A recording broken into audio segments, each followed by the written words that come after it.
I'm going to analyze Wuthering Heights by Emily Bronte, and the novel was first published in 1847 during the Victorian period, and it received a lot of criticism by its Victorian readers because it was shocking for many people to read about the violence and the many complicated romantic relationships. The Victorian period was all about keeping up this perfect facade and not showing the outside world any of your flaws, and Wuthering Heights is maybe the exact opposite.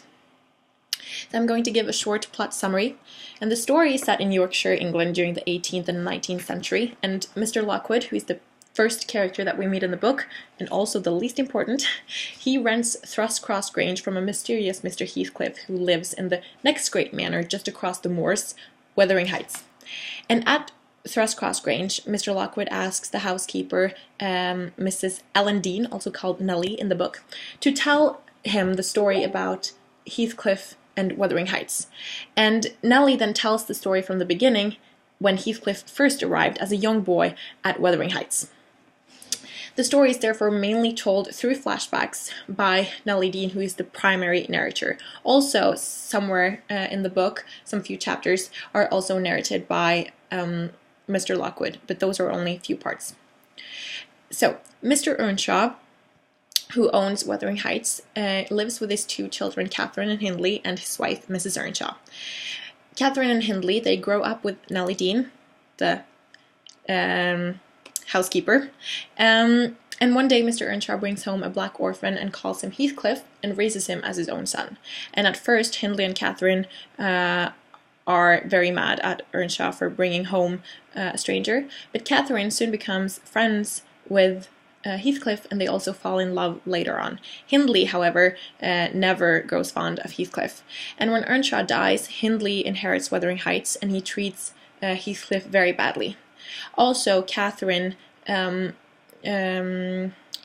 search for social status, or her social status becomes more important to her, and she gets to know Edgar Linton, who lives at Thrushcross Grange. There is a big division between Thrushcross Grange and Wuthering Heights. Wuthering Heights represents the wildness of life and nature, while Thrushcross Grange represents sophisticated people, culture, and social status. And while Catherine is very fond of Heathcliff and she's also in love with him, she chooses to be with Edgar Linton. And shortly after they are married, Heathcliff comes back after being away for 3 years, and he seeks revenge on all of those who have wronged him, on Hindley, who treated him badly, and also on Edgar Linton, who married the love of his life. So a lot of the conflicts in the book, they evolve around the relationship between Catherine and Heathcliff. And there are many themes to be looked at, and one of them is obviously social class, because this novel was written in the Victorian period when social class was very important, and Catherine Earnshaw, she grows up as a child who loves to play in the woods, and she doesn't really care about social class, but this grows more important to her as the years go by. So when she meets Edgar Linton, she sees that there are other people out there than just people who play in the woods. And Edgar Linton is very respectable, and she kind of falls in love with this side of him, even though her heart belongs to Heathcliff.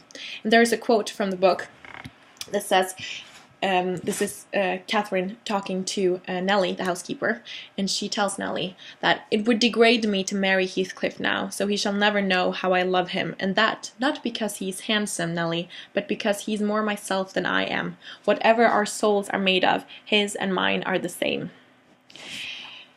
So, Catherine loves Heathcliff, but even so, she chooses to stay with Edgar, and they have a child together even, and Catherine, soon after giving birth, she dies and leaves Edgar alone with a newborn baby called Kathy. And also we can see how much Catherine, she struggles with the idea of not having Heathcliff in her life. And because of the way the book is narrated through Nellie Dean as the first person, the readers are always eavesdropping on conversation that we otherwise wouldn't have heard. And Catherine and also the other characters, they tell Nellie things, because the housekeeper, she's always there. She's not one of the main characters, but in a way she also is. So they tell Nellie things and she hears things. So the readers, we get perspectives we get another perspective on the story than if Catherine, for example, was the first person. Because here we get thoughts and conversations between all of the characters. And another theme is revenge. So Heathcliff, he's one of the main protagonists, and ever since Mr. Earnshaw dies, he seeks revenge on all of the people who did something horrible to him. And Heathcliff is a very violent character, which was unusual to write about during the Victorian period. Heathcliff even marries Isabella Linton, Edgar Linton's sister, only to seek revenge on Edgar. And he abuses her, and eventually she is able to flee, and she also gives birth to Heathcliff's son, and she calls him Linton. And the way Heathcliff is described, one can also see that he could be presented as this gothic character, because Heathcliff is very mysterious, and we don't really know anything about him, because he came as an orphan, a black orphan, and we never actually knew his real name. Earnshaw gave him the name Heathcliff, but other than that, we don't know anything about him. So there's a lot of mystery around Heathcliff, and also there are ghosts that follow Heathcliff throughout the book.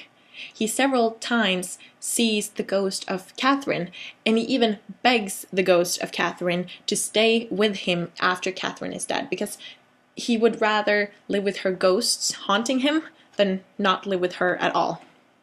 And this is where we can see the passion, the strong passion between Catherine and Heathcliff. This relationship is what the book is all about, and all the conflicts, they really the source of the conflicts is in the relationship between Catherine and Heathcliff, because they love each other, but there is also a lot of anger and hate in their relationship. And there is a quote from the book when Catherine is about to die, and Heathcliff says to Catherine, "You teach me now how cruel you've been, cruel and false. Why did you despise me? Why did you betray your own heart, Cathy? I have not one word of comfort. You deserve this. You have killed yourself. You loved me. Then what right had you to leave me? What right, answer me, for the poor fancy you felt for Linton?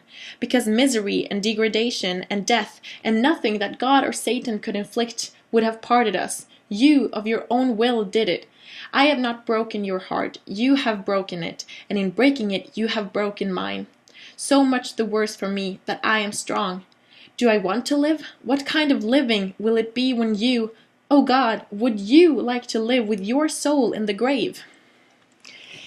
Here you can see how afraid Heathcliff is of living without Catherine. I think that, or as a reader, you can almost see that Heathcliff is not able to live without the love of his life. But also he is angry at Catherine for leaving him, for dying, and for choosing Edgar over Heathcliff. So all the conflicts in this book, they evolve around Heathcliff and Catherine. And the interesting thing is that these conflicts, they don't end until the two main characters are both dead.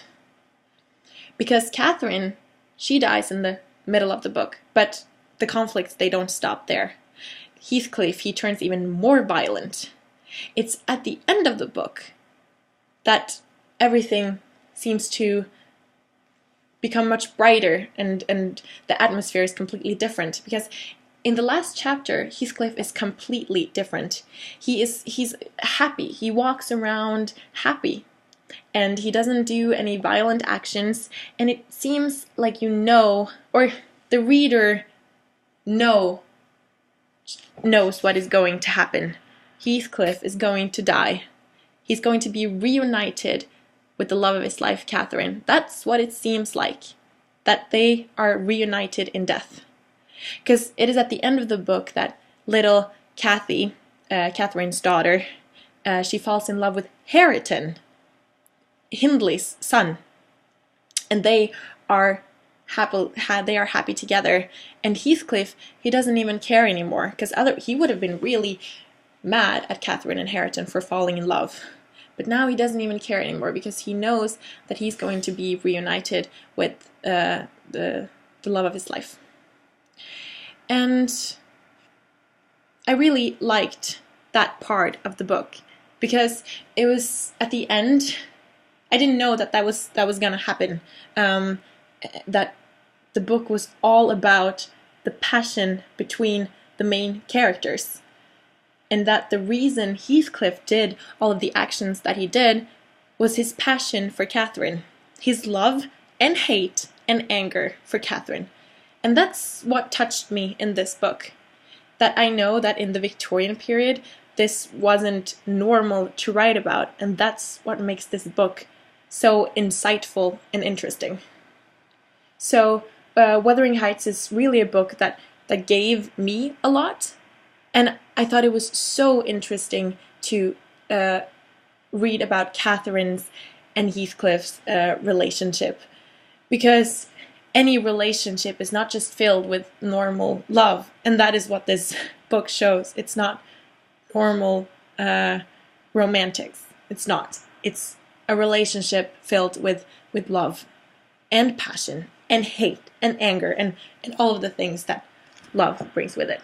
So I really, really enjoyed this book, and analyzing it was very interesting.